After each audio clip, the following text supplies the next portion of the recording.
circumstances. Not in our circumstances. It's in Christ, right?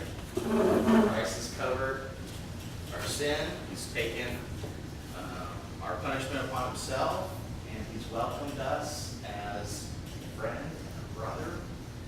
Father has adopted us as sons, daughters, so we're like in the family. And so that's where our joy comes from. Not from looking at our circumstances and seeing that our bank account is full and everyone's healthy and all those kinds of things. They can make life easier and stuff, but even those good things aren't necessarily good for us because they make us forget God and stuff like that. So anyway, all right, let's kind of recap.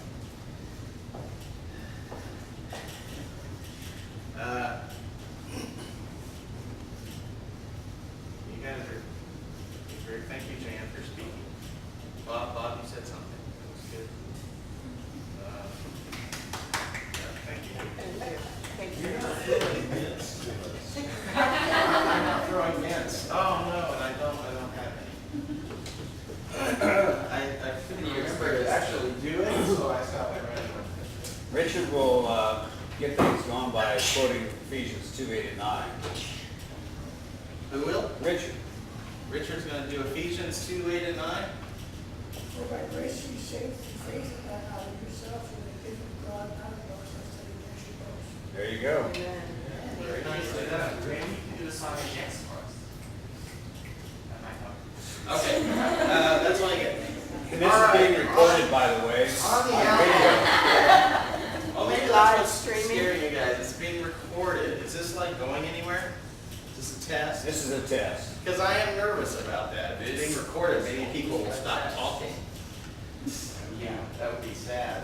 Okay, on the outline, we are on the blue part today, B. And it's in this last section, section 4, removing discouragements to the plan of God. And there are lots of discouragements. Like this thing we were just talking about here, when things seem to be going badly. It's a discouragement, but it doesn't take away from our joy. And this week we're looking at the remaining mystery in God's plan. What is God's plan? Not knowing God's plan. This remaining mystery about God's plan must not prevent us from working with all our might. Okay, so Solomon goes into some detail on that today. So we're going to read verses, chapter 9, verses 10 and 11. Get started. And we'll start over here where Betsy's sitting. Yeah, you see this.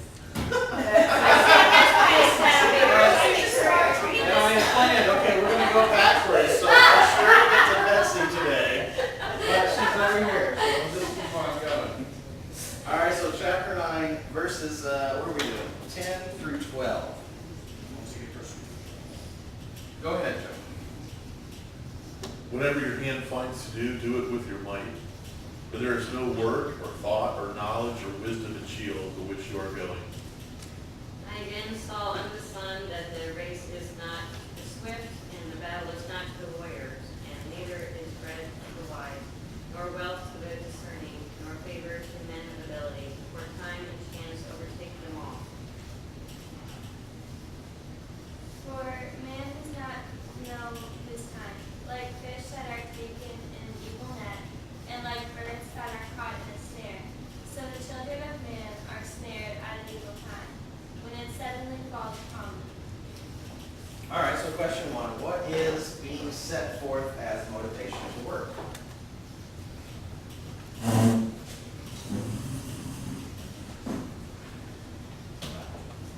does start off with whatever your hand finds to do, do it. Yes. But that's not motivation, right? I mean, it's like a command. Whatever your hand finds to do it. But what's the motivation he puts for it? What's that? Doing God's will. Don't count on what you can do as far as being swift, strong, things like that. Okay. Right. And why? Because, I mean, it's all temporary. It's all temporary, as the whole book has been saying.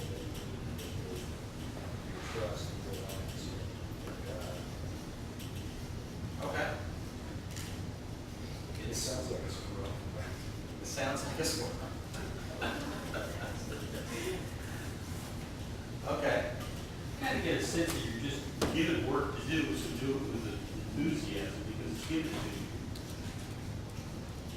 We're definitely gonna get there. But if we look at verse 10 again, he says, there's no work or thought or knowledge or wisdom in Sheol to which you're going.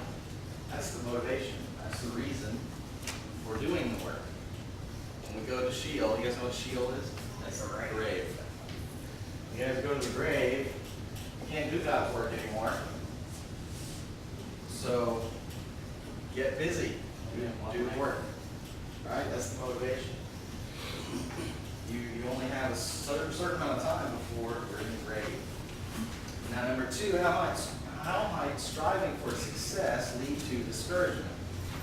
And we've kind of talked about already the list of things there in verse 11. And what's the point here? The race is not to the swift, battle's not to the strong, bread's not to the wise, riches not to the intelligent, favor to those with knowledge. Time and chance happen to them all. Does that sound kind of discouraging?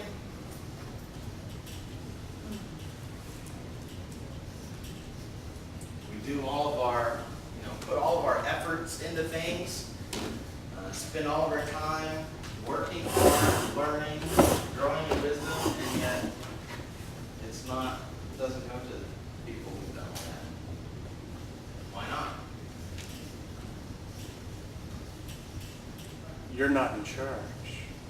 We're not in charge, right? It's God's plan. We're thinking about God's plan here. Things happen. And things don't go according to our plan. They're going according to His plan. And so even when we do all the things that are right, it doesn't guarantee success. So that's discouraging, right?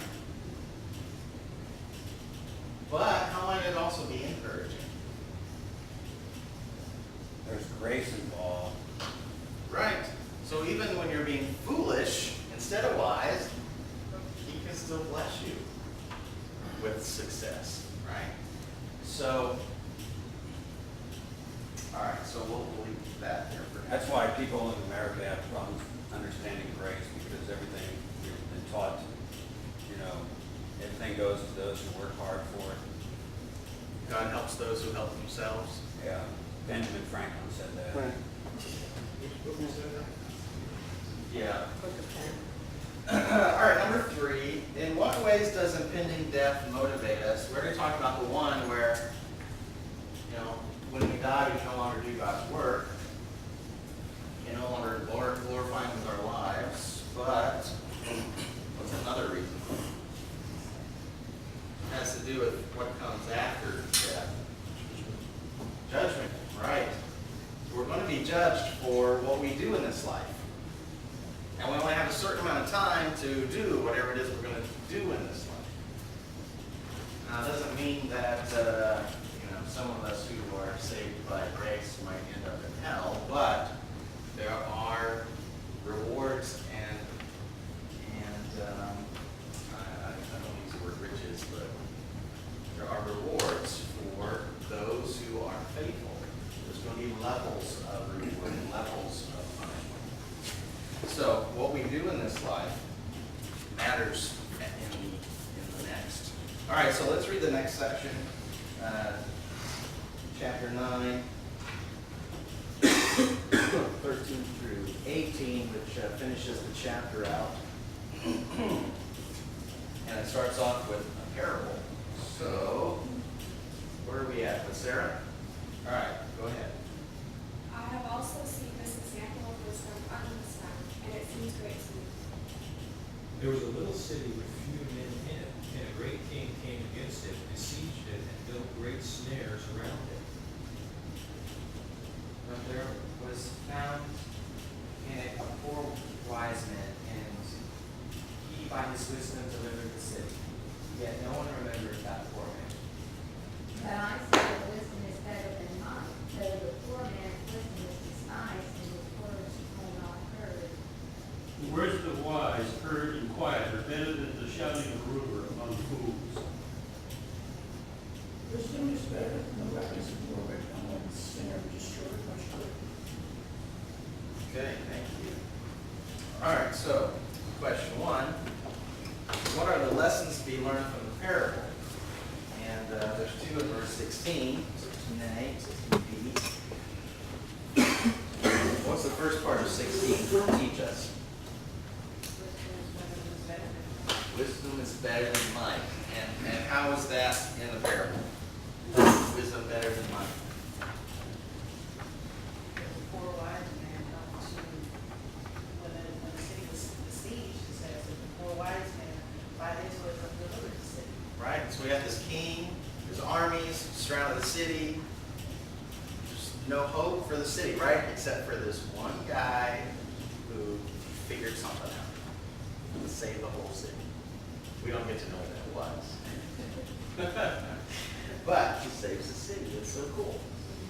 All right, now the second half of 16b, what does that teach us? The poor man's wisdom is despised and his words are not heard. All right, so even though we may hear of wisdom and do not be listened to, all right, in this case, in the city, they listened to him, but maybe it was only because there was an emergency. What about during the rest of the time when there wasn't the king with his army surrounding the city? Was he considered wise? Probably not, since he was a poor man. Right? So sometimes there's wisdom that isn't paid any attention to. All right, and then verse 17, what do we learn in that verse?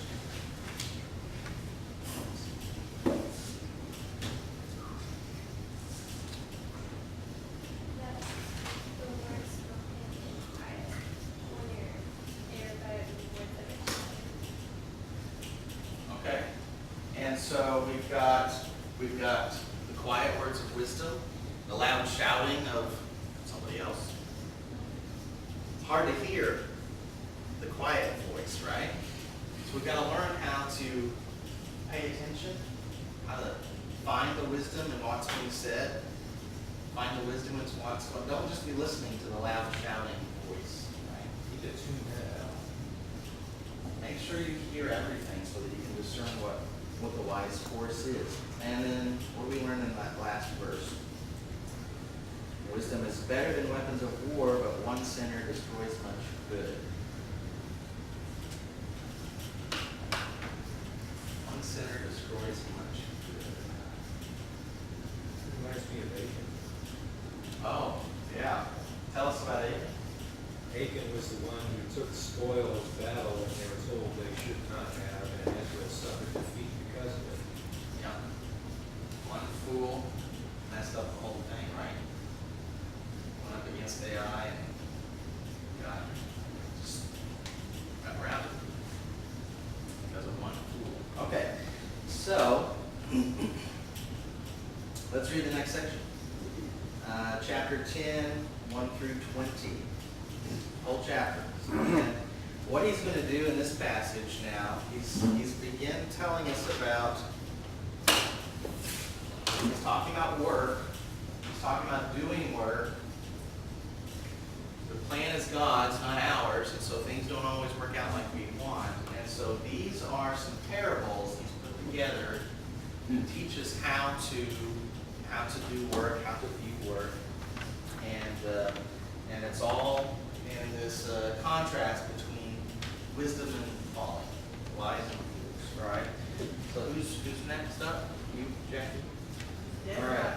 Dead flies make the perfumer's ointment give off a stench.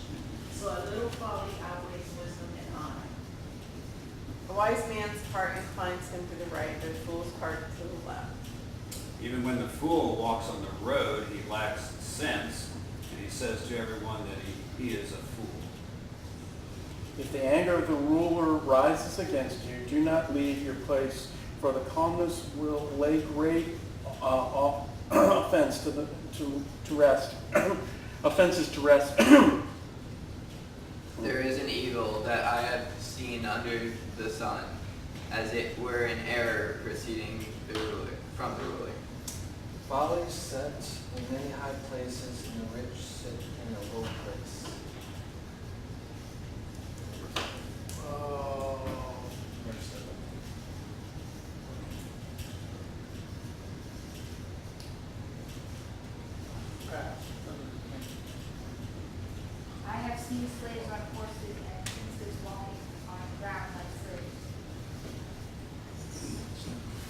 He who digs a pit will fall into it, and a serpent will bite him, breaks through will die.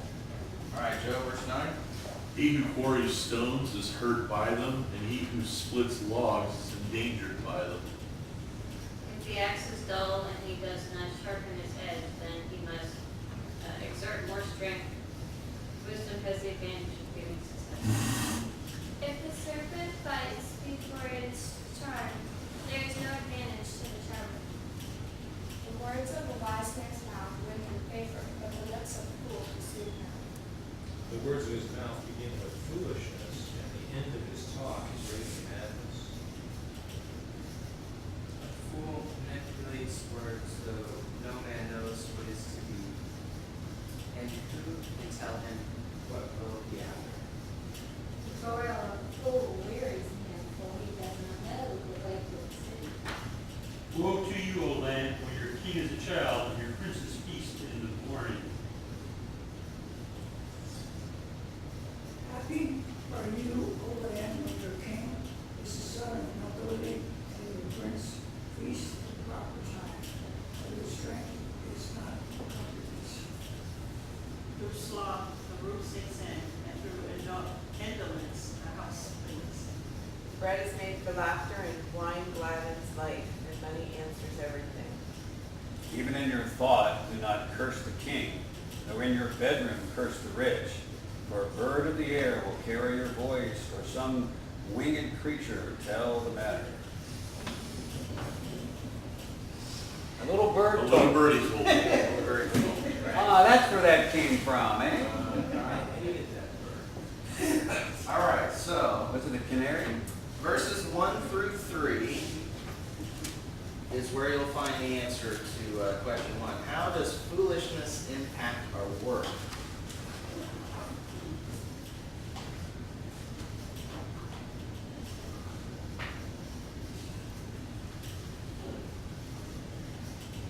It's at stake. They stink. Those fools. The word Those fools, stake they is the word stink. foolish.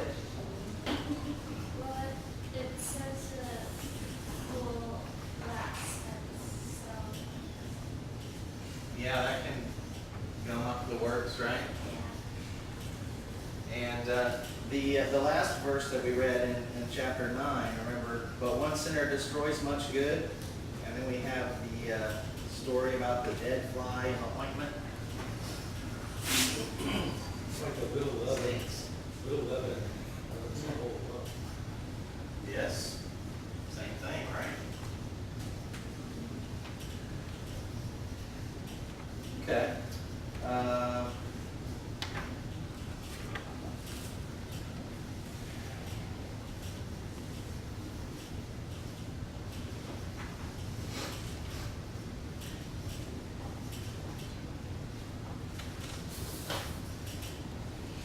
All right, let me just add here that it's not just the fools in the mix that cause issues, but just a single foolish decision, right? We can be going along with our plan, doing everything according to wisdom, and then in a moment of weakness, have one foolish decision that messes up the whole thing, right? And we can probably think of examples where we've had one foolish decision. Yeah. Well, just look at an example of the author, the human author of this book. There you go. The wisest man in the world married foreign women, and that brought him woe.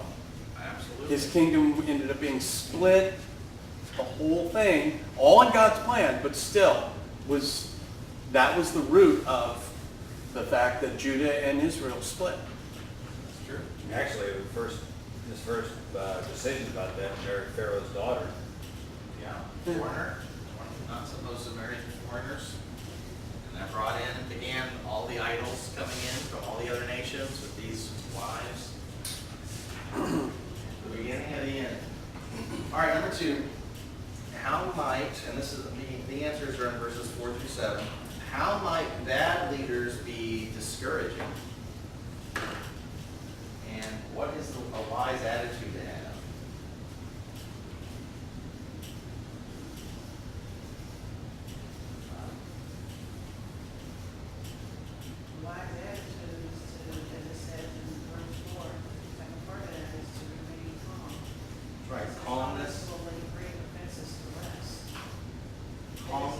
patience, submissiveness.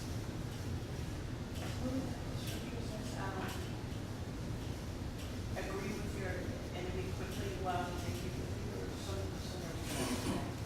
Because I guess in other words, it kind of keeps the situation from escalating above what it should be if you just remain calm. That's right.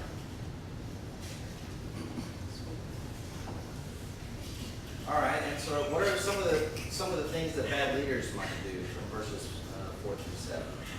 There's people I have seen under the sun, as it were, Arabs. Arab. So it's the ruler's fault, right? Yeah. Folly is set in many high places, and the rich sit in a low place. What does that mean?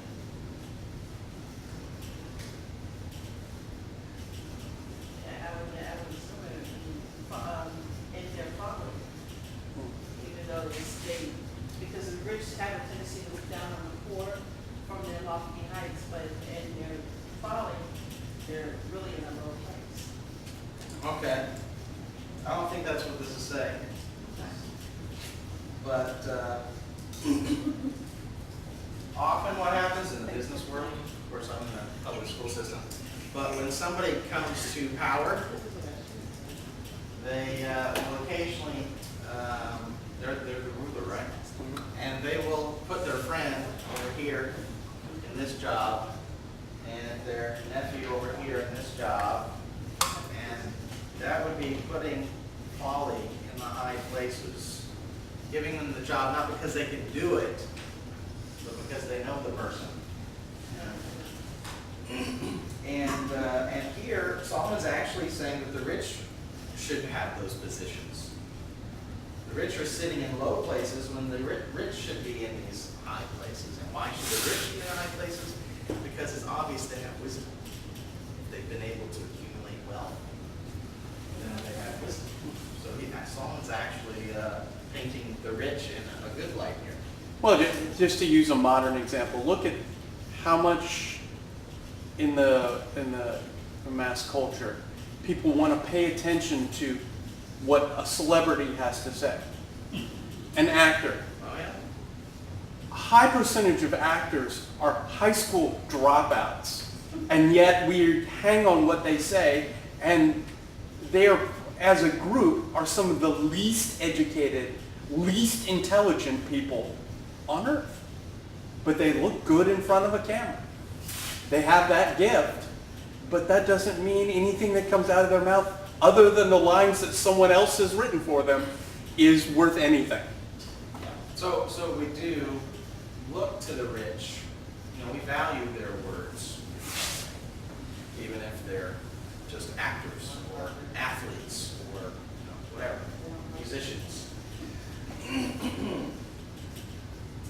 Okay, and then 7 is a reference to social upheaval coming about because of new decisions and things with the rulers. All right, question 3. How might risk be discouraging? Verses 8 through 11, there's a lot of risk going on, things that we're striving to accomplish, and yet there's dangers involved. So that can be discouraging, right? How do we succeed?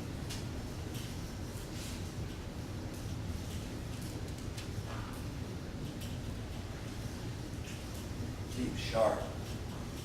Keep sharp. Was that verse 10? Okay. The iron is blunt. You don't sharpen the edge. You got to use more strength. Is it Covey who talked about sharpening? You got to sharpen your axe. Habit You number got out 7. of here. What's that? That's habit number 7. Habit number 7. Sharpen your axe. Well, you could also apply this with that many times we try to do the same thing over and over, but we keep getting the same result and think it's going to change. Yeah. So that's where, you try to split wood with a dull axe and just keep doing it without taking time to sharpen the axe, you just get nowhere. Yeah. And I think you can apply the same principle here, which is wisdom helps one to succeed. So in all of these cases, and in all of the things that we're doing. We're making plans, nothing wrong with making plans. God's got the master plan, but we've made plans, we're doing things. And we need to use wisdom as we're doing it. Use wisdom as we're planning. You know, my axe isn't very efficient here. Why? It needs to be sharpened. If I sharpen it, I bet I can do better, right? Or, you know, if I could somehow say for a second axe, I could hire another guy and have 2 axes go. You know? Use wisdom. Or falling into a pit. Well, maybe you can use wisdom and anchor yourself with a rope or something. You know, use wisdom in the carrying out of your plans so that you can minimize the risk. Okay. Number 4. How might foolish words prevent success? Verses 12 to 15. And it goes back to the fools again.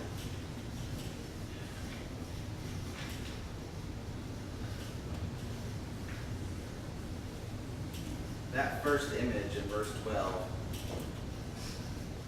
The words of a wise man's mouth win favor, but the lips of a fool consume him. You know, imagine a fool consuming himself. You know, you eat with your mouth. Right? So he's consuming himself by speaking words of foolishness. So he's sticking his feet in his mouth. Yeah, that's what I was thinking. Very good. He opens his mouth and proves that he's a fool.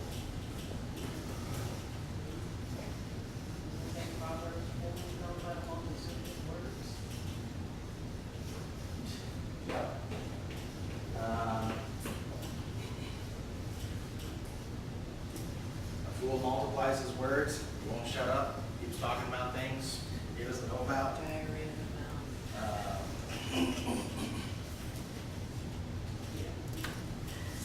15.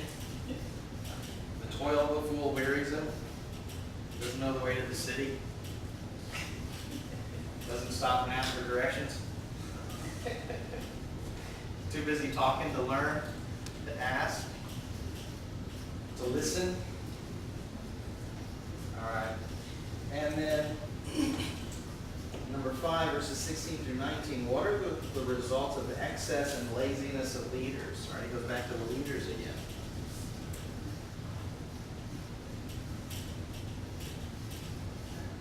What are these leaders doing? What's happening because of it? They're just partying on, enjoying the status of their place in life. That brings no benefit to anyone or anybody. That's true. So they're spending their time in drunkenness, not doing their work. They're depleting the country's resources.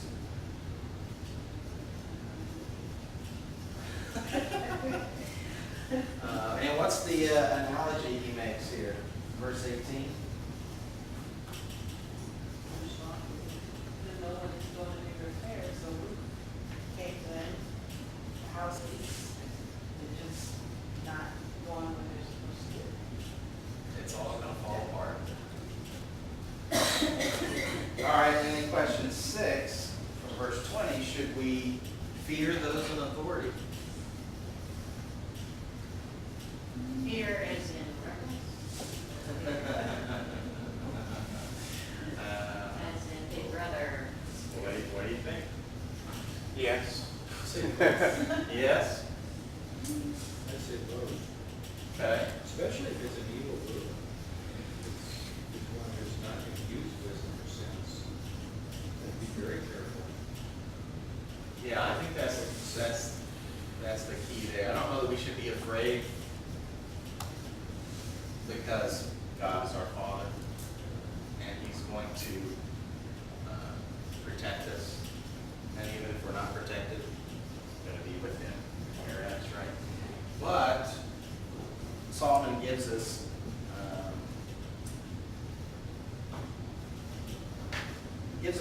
reason to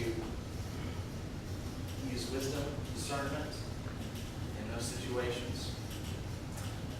Here in America, we have the freedom of speech.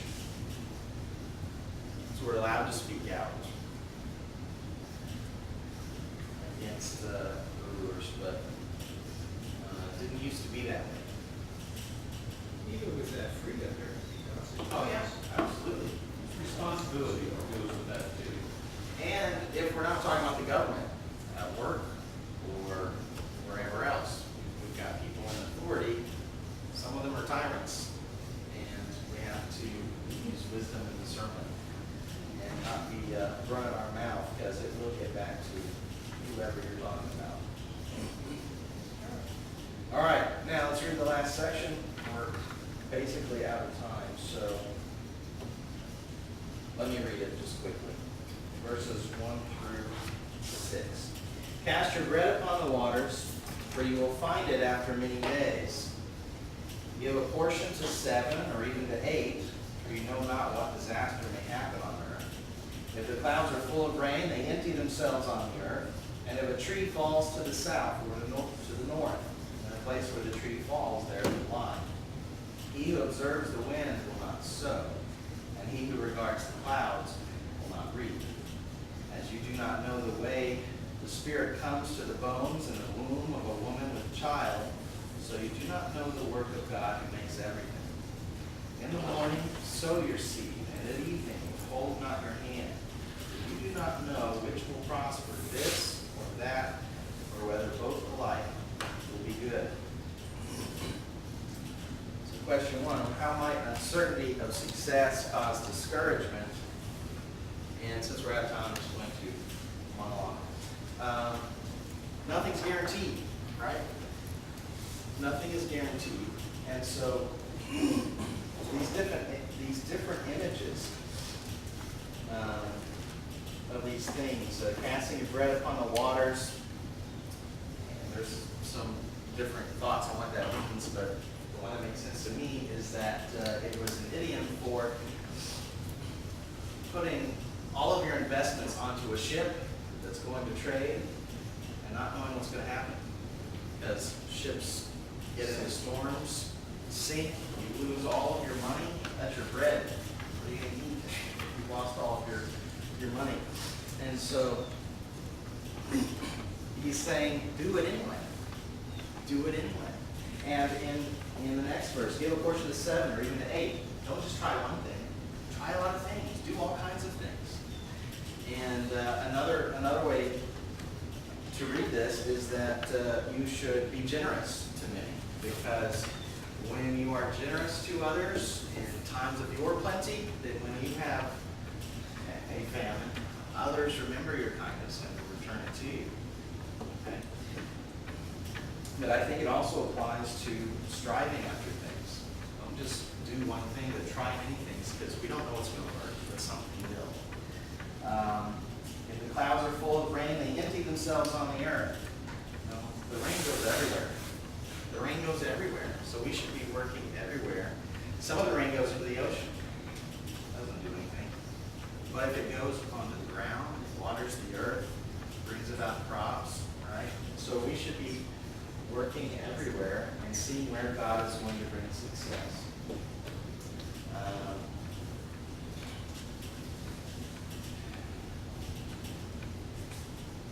So basically, the duty is ours to be faithful in our work. Think about the parable of the talents, where God gives to each of us whatever we have, and we have to go and use whatever gifts we have, whatever resources we have, to glorify Him in whatever ways we can. And He's going to bring success in those areas that He wants success. And we know where to lean in and focus and grow. Does that make sense? So even though there's discouragement because of all these things we read in these verses, from the government messing things up, from our own risks that we're taking, there's discouragement, our uncertainty about what God wants, Solomon's saying, just go everywhere, try everything, do as much as you can. God's going to bring success where God's going to bring success. If you sit and do nothing, or if you're partying all day, using up your resources, there's not going to be success. There's not going to be success. All right, let me ask Blair if you'll close us in prayer.